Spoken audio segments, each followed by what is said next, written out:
Okay, give it your best shot. We're taking data on how high people can jump. Let's do it. Let's go. Here we go. Okay. Oh, he's taking it seriously. Here we go. Right, big jump, but don't hurt yourself. All right, so the results are in there, pretty clear. Average guy jumps close to 8 feet. Typical jump for a woman was about 7.5 foot. Which in regression terms you would say is y equals 7.5 plus 0.5x, where x is 1 if you're a man and 0 if you're a woman. All right, so you can use that regression as a prediction that the average man is going to jump 0.5 feet higher than the typical woman. But can you use those data to conclude that men have better jumping ability than women? Big jump, let's go. Oh. Yes! Now, I don't think we can use that to say that Clive can jump higher than Jen. In fact, Clive didn't have to jump at all. The problem is that men are generally taller than women. So what are we going to do? Find men and women who are roughly the same height? Brilliant. Go do it.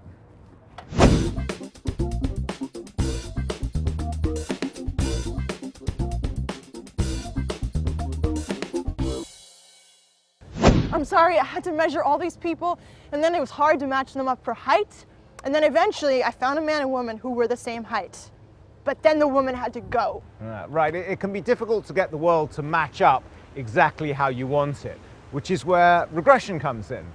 This was our original regression equation, and it had height jumped just in terms of gender. And this is a second new regression equation, and it gives you height jumped in terms of how tall you are and whether you're a man or a woman. Now, this is the equivalent of getting men and women who are the same height and seeing who can get that chalk mark higher up on the wall. Now, regression is a prediction, so you can use this regression equation as a prediction. Tell me your height, tell me whether you're a man or a woman, I'll tell you how high you can get the chalk mark up on the wall. But we can also use regression to try and understand the world a little bit more. It's not so much that men jump higher, although that's a little bit true. It's really how tall you are determines how high you can make that mark up on the wall. Well, duh. I mean, that's obvious. It's just a teaching example, you know? We know that tall people are taller. Now, the jumping was just a teaching example. Right.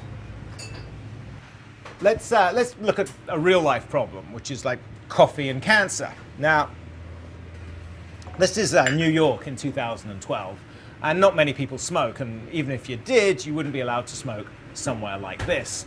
But it used to be that coffee drinking wasn't a matter of picking up a latte on your way out for a 50-mile bike ride, but sitting in a diner, smoking and ordering, one more cup of unfiltered coffee. It used to be that coffee drinkers were much more likely to smoke than people who didn't drink coffee. So when studies came out showing that coffee drinkers had higher rates of cancer, the obvious question was, is that because they smoke more or because there's something in coffee beans that raises your risk of cancer? Now, that's a classic problem for regression. Remember, regression is an equation. Regression is an equation. Now, the equation that the coffee researchers got was something like risk of cancer equals 10 times smoking plus 0 times coffee minus 3. Now, when you plug in the numbers, you get the same predicted risk of cancer whether or not you drink coffee. And that implies that the reason why you see higher rates of cancer in coffee drinkers is because they smoke more, not because there's anything in coffee that causes cancer. I am not a merchant of death.